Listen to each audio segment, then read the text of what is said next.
So how's it going? Oh, okay. Good, good, good.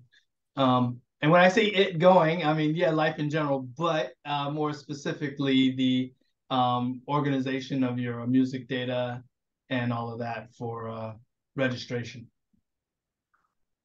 Well, I didn't fill out all the forms because I'm already on royalty exchange and like I said to you in an email, I'm still at the tail end of recovery uh, Okay. from knee surgery, and so a lot of my concentration has not been so great, and I don't want to do any important forms until I'm 100%. And also, I needed to understand a little bit more, which is why I'm here. Awesome. Awesome. Okay. So we want everybody, yeah, people are sliding on in. It's great. It's great. It's great. So we want to give people an opportunity to get in here. But yeah, this will be a great opportunity for everybody to kind of get caught up on the whole thought process of registering your song metadata, what it is, and why it's important and all of that. And it's not as complicated in most cases as it may seem. And I think that it'll be a really good thing to help everyone, at the very least, at this point, to get pretty organized with their data, so that they can, move forward with their projects and, in a more coordinated fashion. It should be a good thing. Should be a really good thing. Okay. Got a bunch more people coming in. Excellent, excellent. How's everybody? I just want everybody to kind of chime in right quick if you could, mainly for the purpose of making sure that you can all hear me.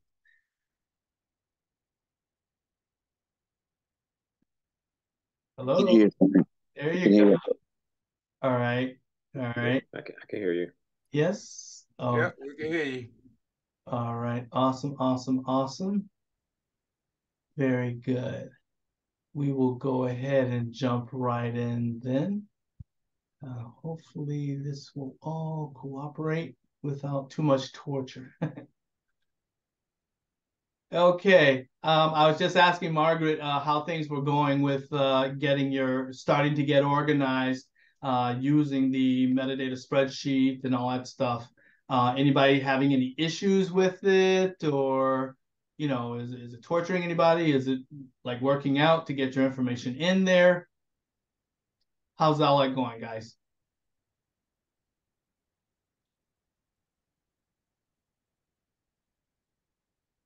Anybody having any problems with it?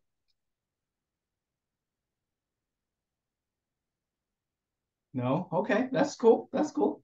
I'm glad, because I tried to make it an easy tool that people could make use of to try and get everything together and get it all organized and all that kind of stuff.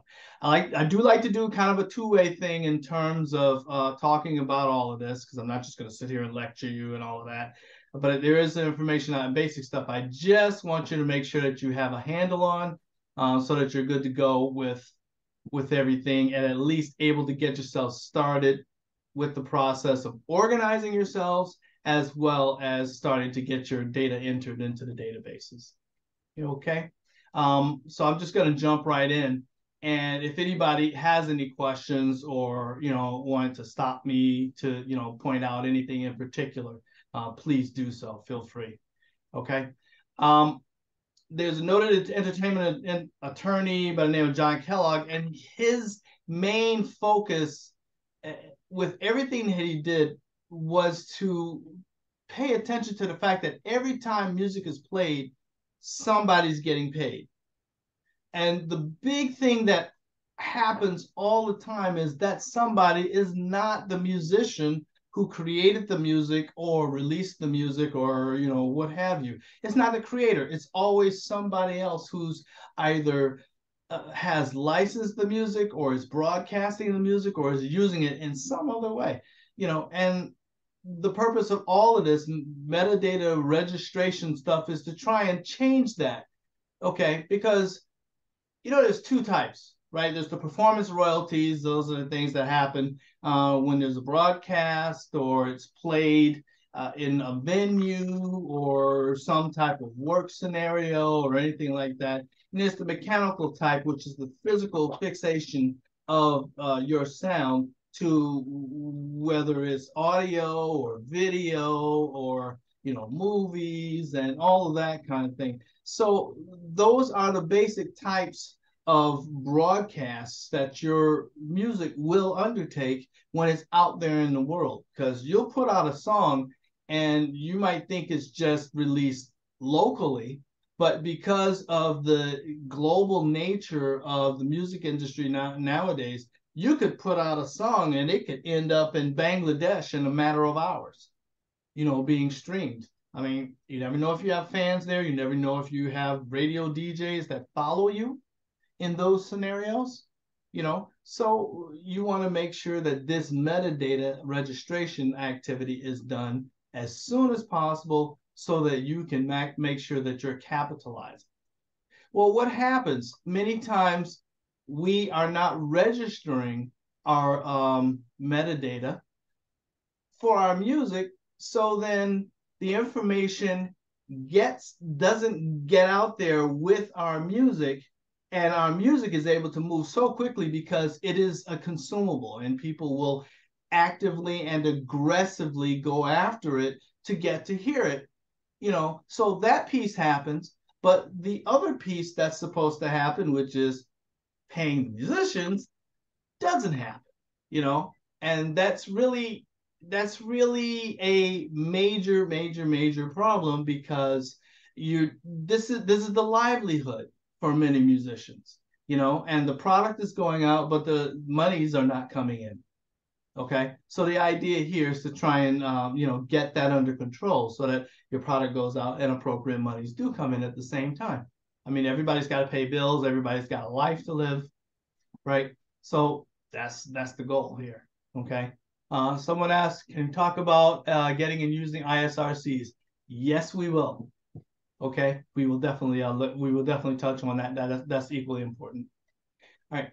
So like we're talking about, you put out your finished song, and then the song, is generating some royalties for somebody. Again, whether or not it's being streamed or played overhead in a store, or played covers in a bar, or what have you, your music is generating money, so it should be generating money for you. But if it's not registered, then waiting period 24, 36 months, that kind of thing, drops into the black box.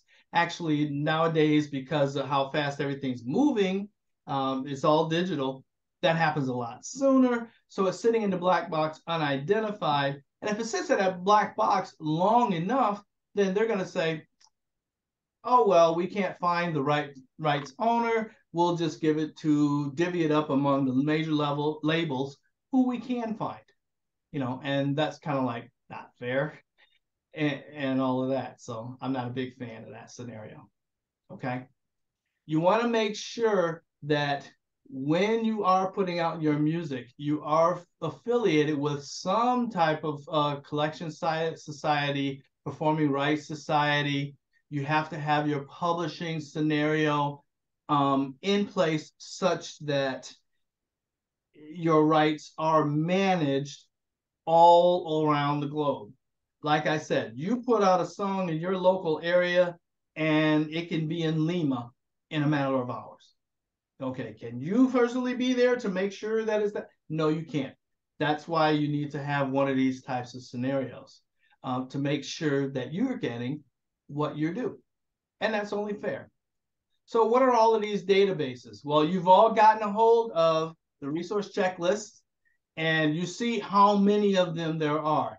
And some people have already mentioned that they are looking at entering some of their own stuff into these databases, as well as just getting started in terms of looking at entering it into the spreadsheet. So we can see that it's a little bit involved, and it takes a fair amount of work to make all of this stuff, make sure all of this stuff is coordinated and put it in the same place, in order to get you organized and get things going. Okay, so with all of that, you have all of these databases, and we have them listed, and everybody has the resource checklist. Awesome. By any chance, did anybody get in here without getting the resource checklist and the databases and how to put them in? Anybody not get that? No? Everybody's smoking. All right, excellent. Because I want to make sure that you got, because with each of those, we listed, how you can enter stuff into the database, and special, if there's special instructions and all that, and some of them are involved. Now, I did put out an update last night, because as I was preparing for this, I realized that some of the links have changed again, and some of them were not working. So I updated it, and I made sure that I sent that out last night. So there are some of the databases that are mentioned here, which were not in the original listing. Okay, so if you get an opportunity, find that email. And if you don't have that email, I'm going to put my email address in the chat.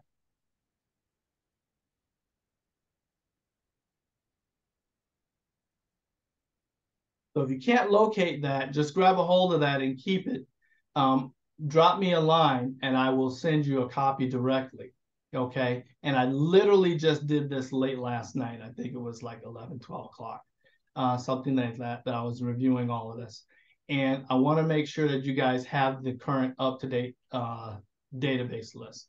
Okay. When you hear people talk about this sort of thing online, you'll notice that they only talk about maybe Sound Exchange and the MLC and all that. And you see from our database list that we've got like 7 or 8 places. Okay, so we want to make sure that you guys have the most comprehensive list that we found so far. All righty. Does anybody have any questions up to this point? So we've looked at the list of places that you should be submitting your song metadata in order to get it registered so they can be found and help you pay, best chance of getting your royalties.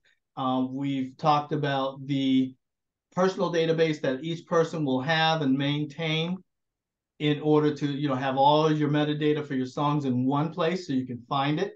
And I don't know if you guys have noticed, but it is a Google Docs, which means that you would be able to have that on your device with you wherever you go, so you can just look it up. And in the top right-hand corner of that is a search box. It is a searchable database for you. So once you have your catalog in there, and some of you have like hundreds of songs, literally, once you have that in there, when you need to look up something, all you need to do is type the name of your song in that top right-hand corner box there, and then it will help you to instantly identify what it is that you're looking for, so that you can stay organized, look up your information, do what you got to do.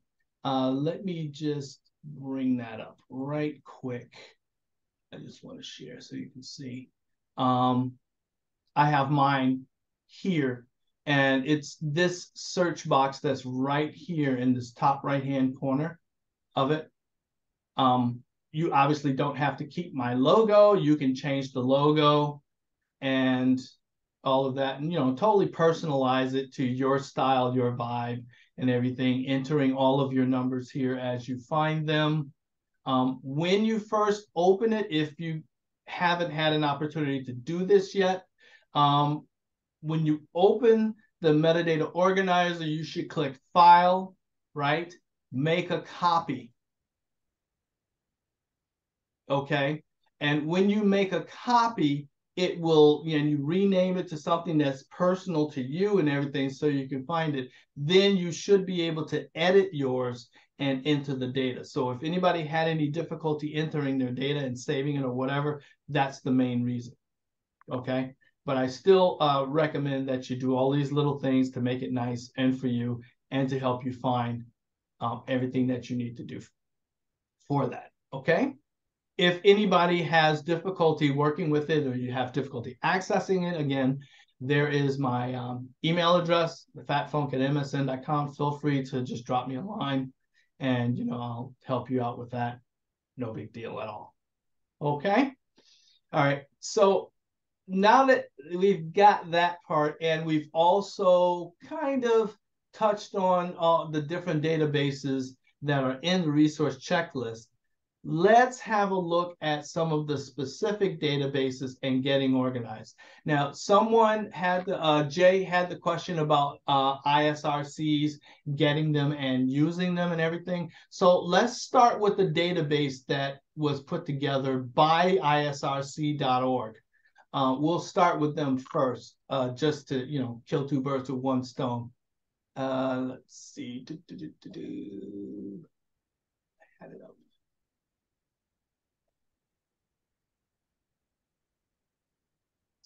Okay, so they're going to treat me badly. Here we go. This should look very familiar to everyone. Right here, this is our database. And let's see, Grace Knows, SoundScan, Sound Exchange. Hey, are you showing this? I don't see it. Are you sharing your screen right now? Yes, I'm sharing. Oh, it's not sharing. Give me a second. My bad. Thank you for letting me know. Come here. How about now? Yes, I can see it now. Thank you, guys. Okay, awesome, excellent. There we go. Yes. That's what we want. That's what we want. So this is it's ISR www.isrc.com FAQ / SoundScan. Okay, it's number 2 database that's there. Okay, they report to the RIAA and all of that. It's an online international database. ISRC.com is an organization where you can also get your own account so that you can assign your own ISRC codes. Okay. Some people do that and they have those accounts, and that's really cool, but you can also get them from your distributor.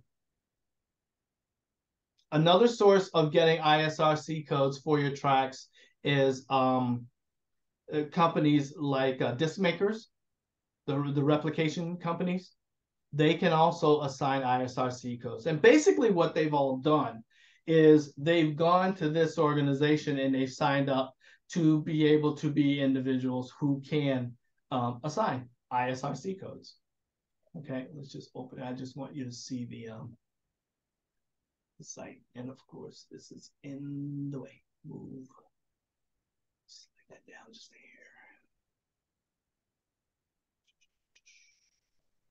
There it is.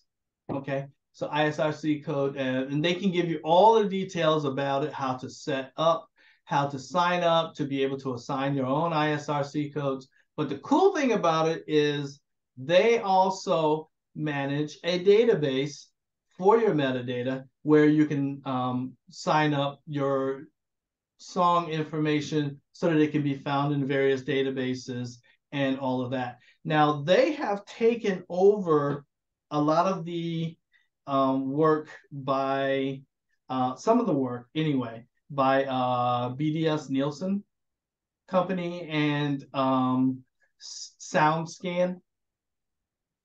They now handle this with their database, and their system is not that bad in terms of being organized because it uses a straightforward kind of Google Doc, actually. So entering it. So if anyone has their metadata ready in their database, let's just go through this and enter some information for a song, and you can just follow along and do yours at the same time. If you've had it, it does pre-populate a lot of things for you if you've used it before. Okay. I have one of my older albums here, so I'm just going to enter the information. And again, you just follow along.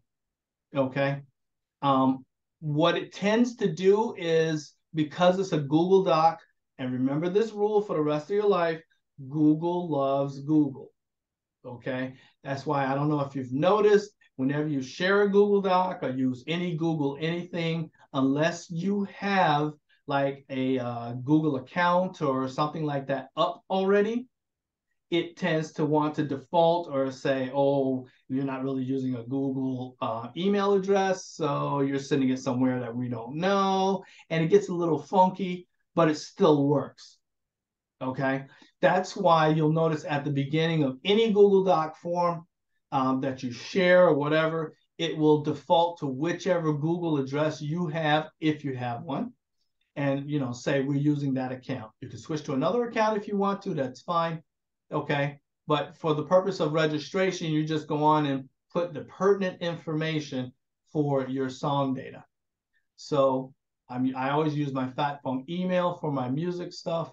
I'm here in the US. You notice that it takes US and Canada. Okay, so they handle US and Canada registrations. Okay. What type of format is it? Is it an album? Is it a video? Is it a single that you're entering it, the data for? Okay. I'm going to go ahead and do one of my singles.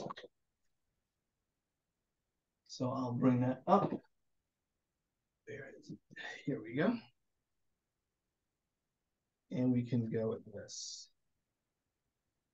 The artist is going to be the name of your band, or you yourself if you're a solo artist, you know, however you like to go with it. So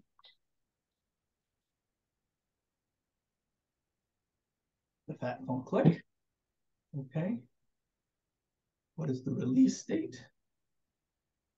Now, one of the things I like to do with my label, any artist I work with or anything that I put out, I will always, like, my release codes will tend to be, for me, the date, the name of the label, and which release it is for like that particular month or year or whatever, because I'm not going to have 10 million releases in a year or anything like that. So my numbers will always be relatively small. So this will work out pretty good for me. Let's see. Zoom. Really? Let's go back. This is April 14th, 2022. Is an independent label. It's mine. So we don't need that. All right. Distribution company is going to be an indie unless you're signed, you know, you have a distribution contract with someone. They only list the majors. Okay. They don't ask for any other specific details in this particular database. Okay. What's the genre? Genre is jazz. What's the UPC code? You'll notice UPC codes, you know, those are standard barcodes, right? Okay. EAN codes are barcodes that are generated over in Europe. But if you use a distributor that generates an EAN code instead of a UPC code, it's okay. Those tend to still work for most of these databases. Okay, so you don't have to sweat it. As a matter of fact, I think, let me count this here. 13, yes. This particular distributor that I used this time generated an EAN code. And the code number. You enter that. And this is basically what you're doing as you're entering your data in all of these databases.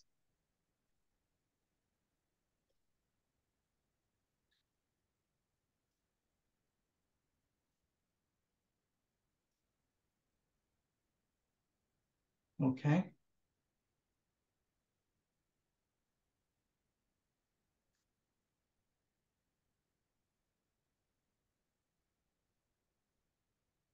I have a question. Yes, go ahead. Go ahead. With respect to the UPC code, which are usually assigned to your album once they are filed at, say, CD Baby, but what about the UPC code for a particular single under that album? They have ISRC codes, but not specific UPC codes for that single. How do you navigate that?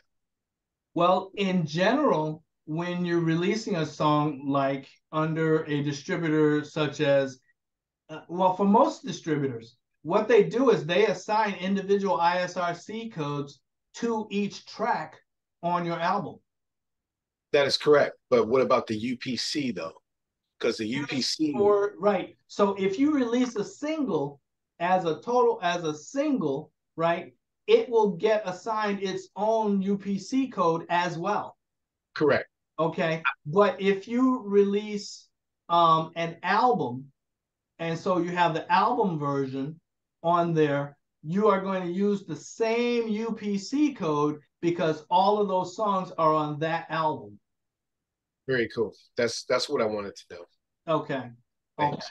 All right. And again, it's another method. And thank you. That's a very good question. That's another method of organizing your data within the database, because now just by entering the correct UPC code or EAN code as appropriate for you for your situation, because this is a single, now this code identifies that when this particular track is played, then it is this version for this single release that is being played, and they know where to attribute the royalties. So that's a great question. That makes a lot of sense too, right? Okay. I've got another question for you there, Daryl. Go ahead. Now, when you put in the EAN code and the other code. Yes. Now, are those codes given to you from your PRO, or where did you find that particular number? They're assigned to you by either your distributor. They can also be assigned to you by your replicator. And just as I mentioned with the ISRC codes, you can also apply to the UPC organization and have the right to assign codes to your different products yourself. You can pay X dollars and all of that per year, to have that membership and to have that right for both of these organizations. My focus is I don't really put out that much music, so I'm not going to go ahead and pay for those. I'm just going to utilize my distributor because they assign both of those real easily. Okay. Now, one thing I have found is that many times your distributors will want to wait until release date to give you those codes. And from my perspective, that's kind of a pain, because I want to register my song metadata before release date.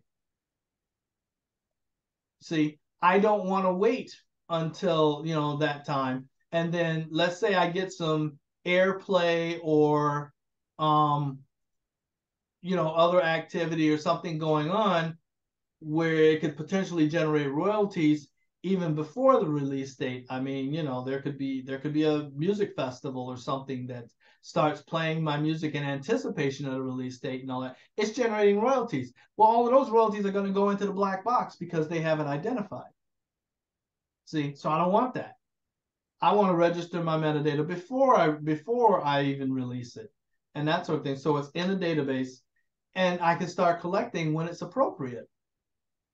So what you have to do is try and work with distributors that are going to allow you to get your UPC codes, to get your ISRC codes and everything beforehand. What also does that mean? It also means that when you are planning a release, you don't just create music and you get it mixed and mastered and bam, the next day you want to drop it. No, you need to give yourself 6 to 12 weeks to get all of this organized. And at the same time, plan cool things like playlist submission and promotional efforts and all of this kind of stuff before anybody even gets to hear it on the radio. Okay? And I noticed that a lot of people who are coaches and all that sort of thing say you need to drop a new song every week.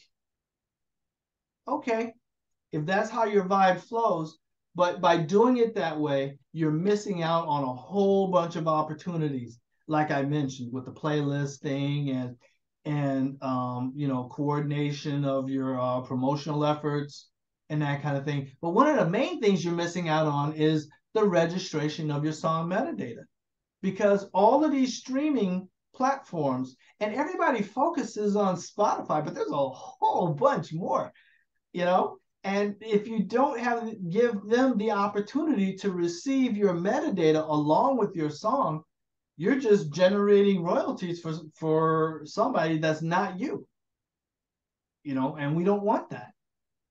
Okay, let's move on just a little bit here. Okay, so do we want to add a second UPC or EAN code?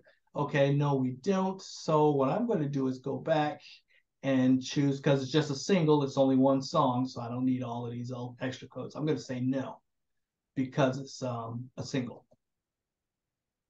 Alrighty, and next they're asking for my contact information, so that they utilize that to verify information that's in the database. If there's a question, if somebody registered your song and that conflicts, and that's an important point. Each person who has a collaborative input, meaning each person who owns a percentage of your creation, they need to go through this process for themselves.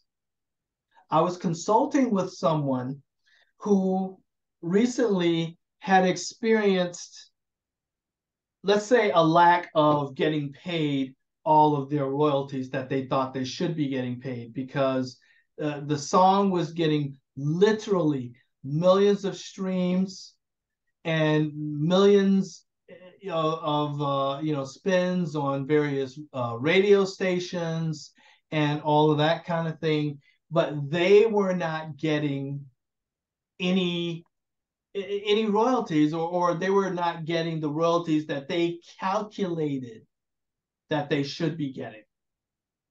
Okay, and when they did the math, they realized that looking from all of the royalties pay sheets, that their colleagues were getting paid, but they were not getting paid. And they said, but everything is in the database and we should be getting paid. I said, okay, but did you put your percentage into the database for yourself? And you'll notice not all of the databases ask for this, but some do. And the ones that do require you to enter the information for each person who's a collaborator on your split sheet, right? That's why the packet includes split sheets, so that we can have all of this organized, right? Okay, well, you have to enter this data for yourself, and the next individual and the next individual do as well, so that each person can get their percentage. Okay?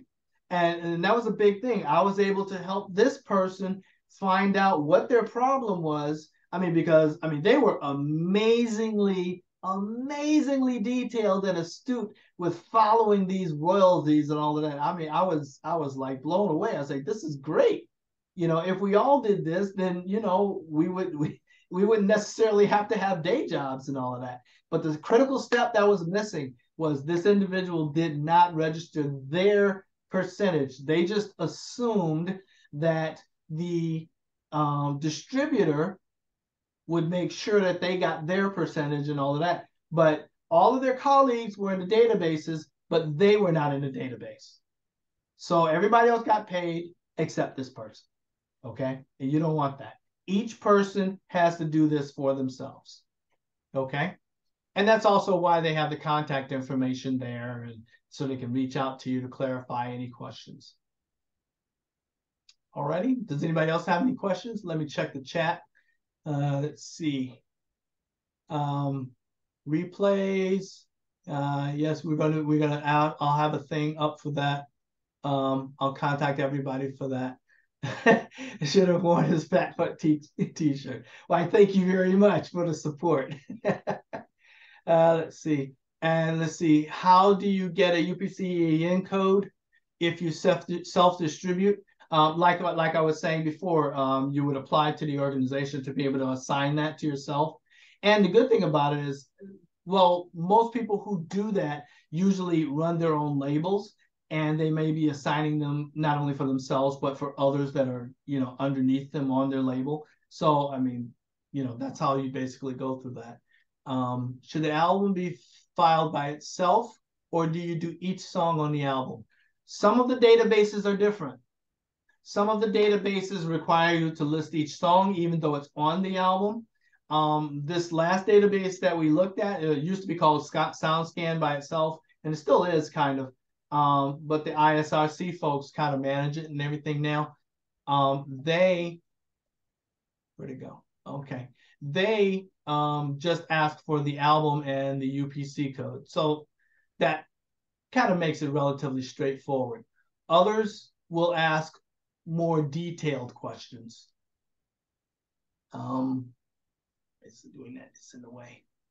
It always gets in the way of my when I'm trying to select something else. Okay, let's look at another one. And I don't know if you noticed, but I'm going for the easy wins here because there are some of the databases that are much more involved to fill out and get everything into. These are the easy ones. SoundScan, MediaBase. MediaBase took over BDS Nielsen, the bulk of the BDS Nielsen registrations, like Billboard and all of those, in order to get your metadata into their database so they can track your sales and how much airplay you're getting and all of this kind of stuff. And if you're going to be in the Billboard top 10 and all of this kind of stuff, this is how it gets determined. Okay, so you have to be in this database, otherwise you won't appear. Okay, and there's other ways that they can get you in that are behind the scenes, just from reporting stations, reporting the number of spins, and distributors and everyone reporting sales associated with the UPC codes. Yes, that kind of thing gets reported, but to have good, accurate data that's really going to benefit you in this scenario, you want to make sure that you're in this database. This recently took over everything. All of those databases kind of consolidated like in November of last year. Those of you who had not signed up at that time, I had made a big announcement that you want to make use of this. So this particular database is this one here, number 4 on the resource checklist. So if you have your data ready to go in, you can click on this link. I always say right mouse click and open link in a new tab. Okay, so you can just kind of jump to that. So if you have your same data for your track that you are registering, jump to this one now. All right, I'll give you a second to do that while I pick the tab where I was before. Trying to anyway. Great. Okay. And we will enter our information into this one. Same deal.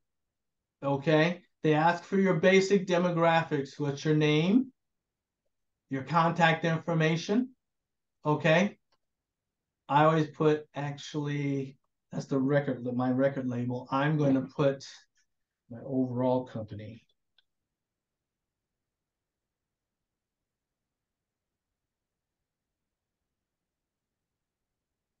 Why am I doing that?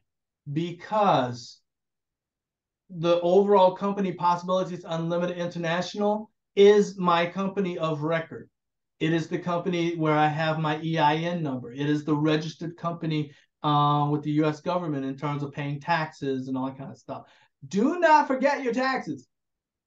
I'm hoping that this effort is sufficient enough to make you guys end up having to pay taxes, because that means that you're making some money that was yours in the first place and you weren't getting it. All right, but do not forget your taxes. If you're getting millions and millions of streams and all of that, there was a guy who released a record. I think it was towards the end of 2022. Tom McDonald, he publicized that he got 1 billion streams. 1 billion streams. Okay.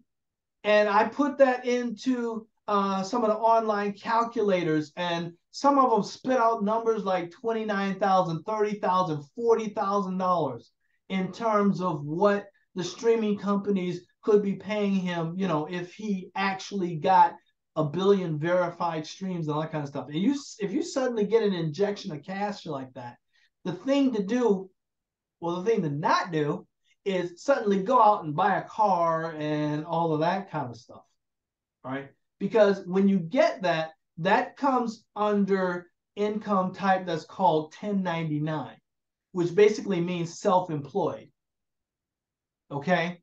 You owe taxes on that money. That's how a lot of folks get into trouble. And they get into trouble quickly, because when you're talking billions of streams or billions and billions of streams, you're talking all of a sudden there's this windfall of cash that's coming in, okay? And because you are self-employed, you have taxes due, but they are due on a schedule, okay? And I'm not a CPA or tax attorney or any of that kind of stuff, but having run businesses, I know that the schedule is quarterly, that you have to pay taxes. January 15th, April 15th, June 15th, and September 15th. Those are the due dates for those. Okay? So keep that in mind if you suddenly get a decent windfall of cash from all of a sudden your metadata is registered and you're able to be found and they're able to pay you. So, and I cannot speak to other countries. I don't know how their tax system works. I'm talking about here in the US. Okay? All right, so moving on a little bit here. Song information for the song that we're registering. Who's the artist? I always use the platform click.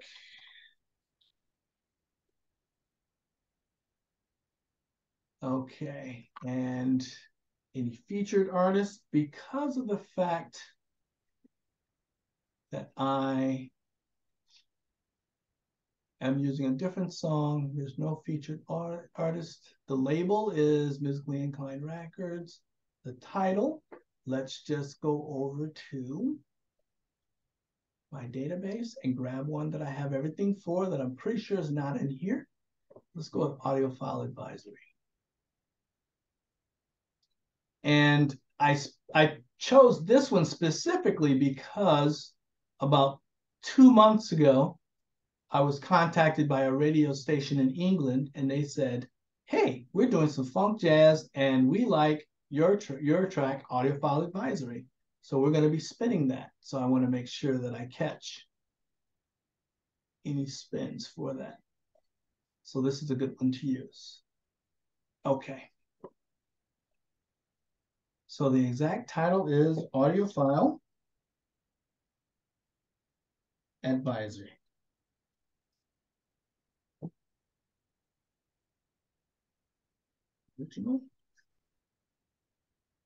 Original mix, official release date.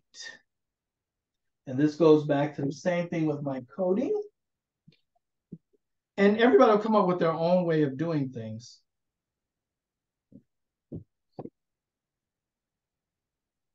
In terms of their coding and organization and all of that. But me, I like to use my codes so that it reminds me.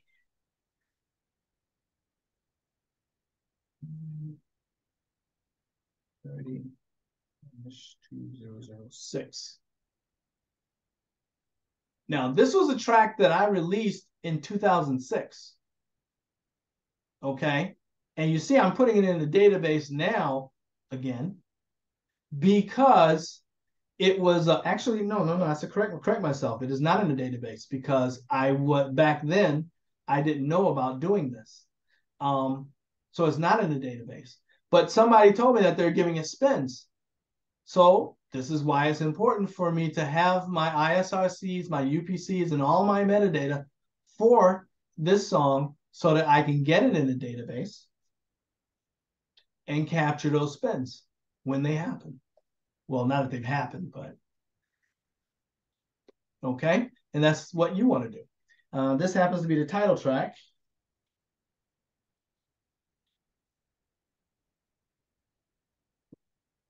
Okay.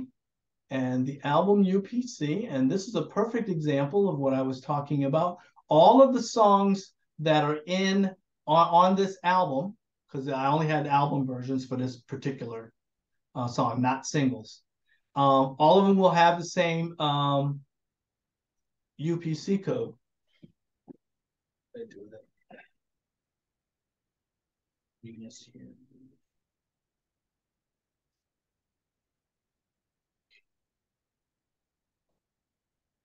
And as you can see, it's not in my database, so I need to add that at the same time, right?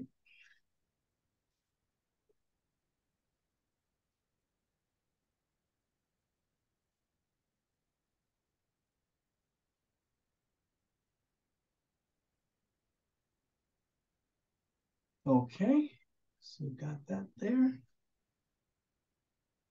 And the really cool thing about this, having it in there, I know which songs are on this album. So having that there, I mean, it makes it very easy to make. Now I have my UPC codes for that track, this track. You see what I mean? And it really helps you to get organized. So despite everything, get yourself organized, because that's what's going to allow you to be able to jump on things when they come up, opportunities and all of that. And that's another thing. Let's say you do have a song, right? And someone likes it and they say, hey, I want to use this in my movie. Send me the track, the version of the track, because that's the version they like, and make sure it has all its metadata. Well, if you have to go around digging and looking up in old papers and going over to BMI.com and all of that kind of stuff, I mean, you can conceivably get the request. They want it in 2 hours.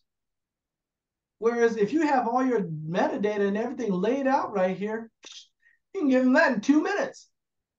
You see what I mean? And then so basically, who gets the gig? You get the gig. Why? Because you're organized and you are a true entree musician, right? You are an entrepreneurial musician. You're organized. You have a real business, and music is a real business, right? You have all of that put together. You're good to go. Okay, so let's get back over here. Drop your album UPC code there. Okay, is it Christmas, Hanukkah music? No. Independent label? Yes. And my website.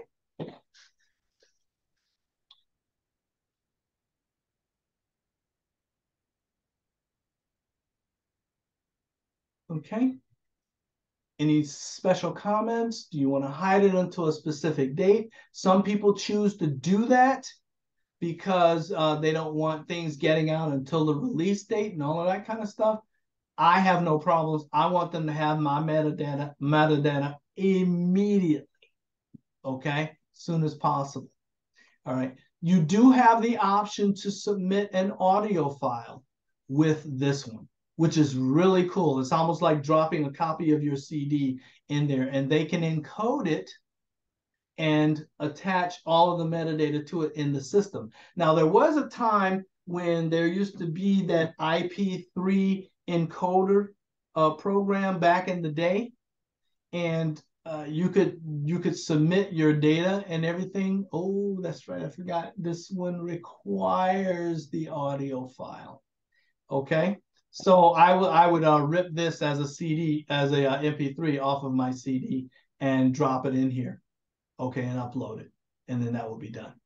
Okay, but the key thing is that each of these databases have specific details and that you'll be able to put in to allow you to be identified as the rights holder and the person who made that particular track. So when the streams and everything do happen, then you are the person who's going to be getting those royalties. Okay? And again, that's a key thing, because this is all about creating that digital footprint, a definite digital footprint for your song, so that you can be found and paid the royalties that you're due. Let's look at the chat again. Should an album be filed by itself, or should each song? Okay, so we covered that. Is metadata also embedded in the digital music file? Yeah, this is what we're talking about here. Yes, you can still encode metadata into MP3s. Okay, but the thing to keep in mind is that when your MP3s are submitted to a lot of digital stream services, your metadata gets stripped off. Why? Because they only want the music data in order to be able to stream the song the most efficiently that they possibly can. Okay? So you don't want to necessarily depend on having your metadata embedded or encoded in the file itself. You know, there's also possibilities that encoding may not be compatible with their broadcast. And so every time you get a stream through some of those services, it will come up and read as quote unquote broken, which means you don't get credit for the stream, even though you got hundreds of thousands of streams and all that, because the data that's on there is not compatible with their system. So as I see it, your best bet is to have give them straight MP3s encoded to whatever bit rate they say they want, and register your metadata into the databases this way, so that you have a 360-degree view from multiple sources to identify you. Okay? Let's see. So the question, basically, do this even if it's months or years before you distribute, as long as you get it done before then. My thought process is yes. Make sure that it's in there as long as you reasonably can. Okay, because if you know that your target date for release of the album is June, there's no reason you shouldn't be putting your metadata in like now, in anticipation of that, because you could have promotional efforts that could happen. I mean, if you do snippets and little pieces and details of your tracks and all of that kind of thing, some of those will be generating royalties if they're of the appropriate length. Okay, so keeping that in mind, yes, you want to have all of your stuff in these databases long before you get to the release date. You don't want to be on the date of release. Your date of release is June 1st, right? May 31st, you don't want to be struggling trying to do all of this stuff, because you're going to be planning promotional activities, and you might possibly be out playing, you might have gigs, you know. Why leave everything to the last minute, last second? Get all of this stuff done ahead of time, so that you're in cruise mode and you're following your plan in order to, you know, get things to flow nicely after you've released the song. And on top of that, because you have everything where it's supposed to be, you can now collect your royalties, which is what you were trying to do in the first place. Make sense? Okay, great. Let's look at another database. We kind of got some of the easy ones. So you guys may have heard of the MLC. So that one's kind of a toughie in terms of getting your data organized, because what you have to do is you have to apply for membership. Okay? Make sure you apply for membership first. You have the link there, and it's just the mlc.org, so that's straightforward. You apply for the membership, and you determine what type of membership you want to apply for.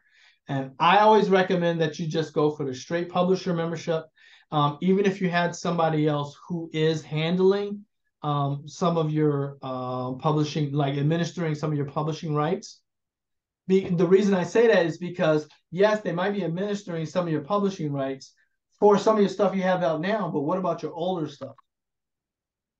Or what if you change your mind and you don't want them to handle everything? You might want to just do a few little things yourself.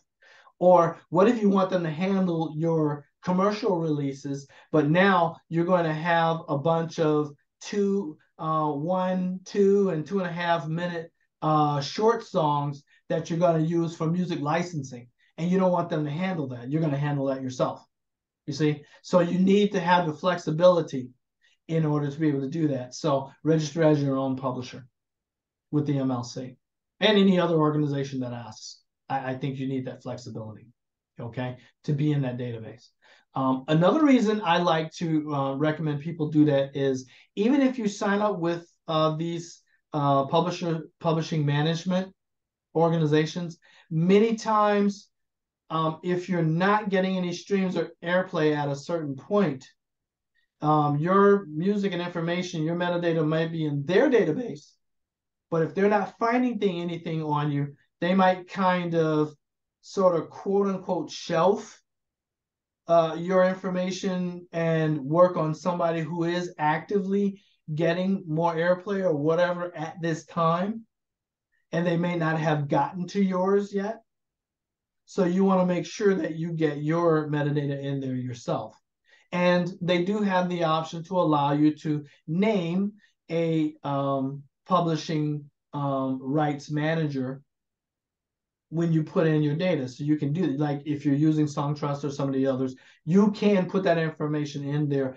Essentially, you're doing their job, but you want your data to be in there. Why? Because if you suddenly start getting airplay and streams and stuff, like let's say you play a festival, now all of a sudden 5,000 people have heard of you and they're looking for your stuff and they're going to start streaming, right? Well, if your publisher management team is still playing catch up, then you want your stuff in there right now, right? Lickety split. So you can do this, and you can do this yourself. It gives you the right to do that.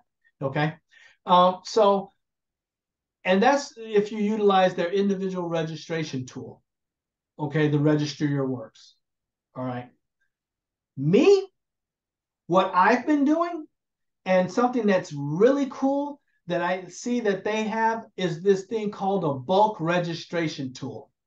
All right. Don't get intimidated. It's not any kind of a crazy thing. All you do is download their template. Their template is an Excel spreadsheet.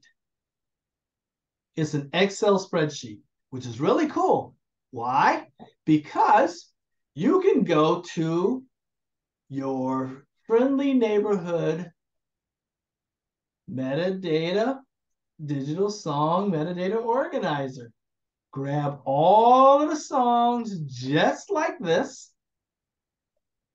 Control C. Go back to their spreadsheet. Control V, meaning copy and paste. Right in there, grab the corresponding ISWCs, grab the corresponding ISRCs and the UPCs, and just paste it in there. And once you get all of that stuff in there, you double check it to make sure that everything's lined up the way you want. And then you use their bulk submission tool. Easily done. Okay. And a lot of my stuff is not in here because I am in the process of doing exactly that. I'm getting all of my numbers in here into my database. And then once I do that, I will copy it into their tool. And oh, by the way, if anyone is not in the Facebook group, I do encourage you to join, because that is where I post a lot of these cool updates, like new databases that I find, as well as forms like this. I downloaded the bulk upload document, and it's there. You can grab it directly from their website as well. Okay, but I like to keep all of those types of things there so that you get value from being able to not just interact with the community and sharing different ideas and information and opportunities. Please share your opportunities. That's really what makes the value of the community, the digital footprint community, at its greatest. share your opportunities and your information. We are not there necessarily to share our song releases and look at me, I have a new video and all of that cool stuff. We're not really there to share that, but we're here to share tips and music industry hacks and cool stuff like this. So I uploaded the template on that site, so you can grab it there. And other cool things that come up, I try to put them there as well. Okay. Stop sharing for a second and want to make sure I'm keeping up with everybody's questions. The name of the Facebook group is the Digital Footprint Community. Okay. Yeah, the link was there in the email, but I will. Oh, he is already in. Okay, good. Hopefully we'll see you there. And yeah, it was in the confirmation email in a bundle. If anybody has difficulty getting in or something like that, please let me know. Okay, and I will help you take care of that. No stress whatsoever. Alrighty, so that's the MLC. So as you can see, these databases, they do take some work, because you have to do each of these pretty much for every song. So it can be an undertaking. That's why there's cool things like Song Trust and several others who will kind of do this thing for you. But keep in mind, these are companies. They handle hundreds, if not thousands, of artists at a time, and it will take them time to get you in the database. The next reason that this is so very, very important for you to be aware of and for you to do is the fact that you need to know what people are doing behind the scenes on your behalf. Now, there are some folks who literally do what it is that I have been showing you for a fee. And as a consultation, whether it's to walk you through each one, and they charge for each one and that kind of thing, or they may do it for you and charge you a fee. Whatever works for your situation. Okay, whether you're going to do it yourself, whether you're going to pay somebody to do it for you, you got a loving, caring, generous friend / manager or somebody who's going to do it for you and all of that. But this is your money. And this is your money in perpetuity, meaning money that you're supposed to be gathering on the long term. This is your back-end income that's going to allow you to have the resource options to do things on the front end. So you want to make sure that it's done, and you want to make sure that it's done correctly. Okay? That's why I'm advocating knowing what this is about, knowing how to do it, and where and when it should be done. Okay? And how to do it yourself in case all this other stuff breaks down. I mean, somebody might have so many releases and getting all that kinds of airplay and all that kind of stuff. That's awesome. And probably don't expect you to do this all yourself. But if you're that type of person, then yes, it's probably worthwhile for you to have someone managerial to handle that for you. Or it could be, virtual assistants even, That's another realm that could be utilized. Okay. Does anybody else have any questions? We've been going for a solid hour, and as you can see, this is a lot of stuff to have in there. I do want to make sure that we've covered everything that you'll need to have. And as you can see for the databases, is that coming up? Is everybody seeing my screen right now? No. Okay, no. Thank you. Nope. Get over here. Okay, now it's cooperating. So as you can see, you need to have the song title, who the songwriters are, their IPI number. IPI stands for Interested Parties Information. Okay, who you are. Who are you that's registering the song? ISWC, that comes from your PRO, your Performing Rights Organization. International Standard Musical Work Code. That's where you get that code. The ISRCs, we talked about that organization, where you get those from. Okay, you have to have that. And your confirmed splits from your split sheets. Okay, you have to have all of that information for some of the databases in order to make sure that you register everything the way it's supposed to be. Because again, you have to do what you have to do in terms of being organized and in terms of making sure that your information is in all of these databases so you can get paid your rights and royalties due. There's no reason that Taylor Swift and Beyonce and all of these guys, even though they're great, awesome musicians, they have great production teams and all that stuff, but why should they be eating off of your royalties or mine or Robert's or Thomas's or anybody? You know what I mean? No, you should be getting your own royalties and cashing your own royalties checks and all that stuff. And maybe we're not talking thousands of dollars. Maybe we're talking $12.50 or something like that. But it's your $12.50. It should be yours. It should be in your coffers. Hey, that's gas to get to the next gig, right? That sort of thing. And that's all I'm really talking about. And I want everybody to, make sure on top of that. If I can take a second, I wanted to share a couple things with you. I do have a link for a discount if you do want to make use of things like Song Trust and all that. I'm posting my link to get up with them. You get like a $10 discount coupon and that sort of thing with them if you want to make use of that. If you're not there yet, save it for later use. Okay. The cool thing about Song Trust is they charge, and they're not the only one of those companies out there, by the way. All right. There are several others. That they're just the ones that I use. And I primarily use them because for years I used CD Baby as my distributor, and they use Song Trust. So for me, it keeps everything consistent. And so that even if I put something out and they haven't gotten to it yet, I can still list them as my rights management organization, and everything remains consistent. So that's just me. So that works for me. Whatever works for you, please make sure that you utilize that. But the key is to just do it and make sure you actually utilize some system or some organization or something, or even just doing it yourself, which is also cool.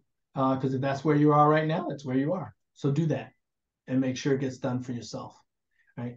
I also put together, and I'm currently updating because, as you guys know, what I've just gone through last night is the updating of the databases, which means the websites have changed and all this. But I put together some cool walkthroughs for each of the sites, and I am in the process of updating them to make sure that they're nice for you. It's a wonderful reference.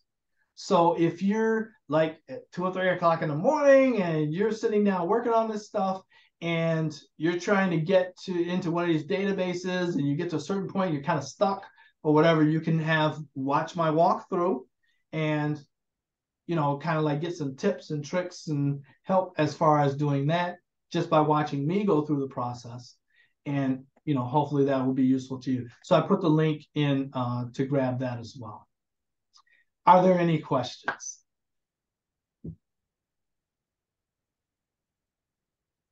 Well, I'll tell you, yes, this isn't like fun or crazy or sexy or party-like or anything, but this is the back end stuff that gets you paid. So that's why I've put forth so much effort to put out the word to get as many people up on this idea. This is how you get your royalties in the current music industry. Okay, this is how you're going to get your due.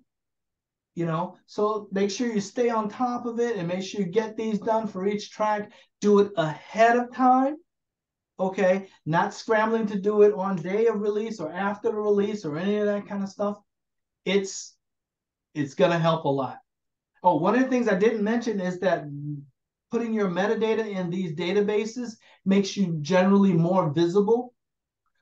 Just from entering some of my songs into the databases, I have been found by various libraries, and they've identified my music and they liked it because it fit for what it is that they needed. And this was one of these overhead broadcast libraries, which I thought was really cool, you know, and it makes you visible for all of that kind of stuff. So I encourage you to definitely do this and, you know, make that digital footprint.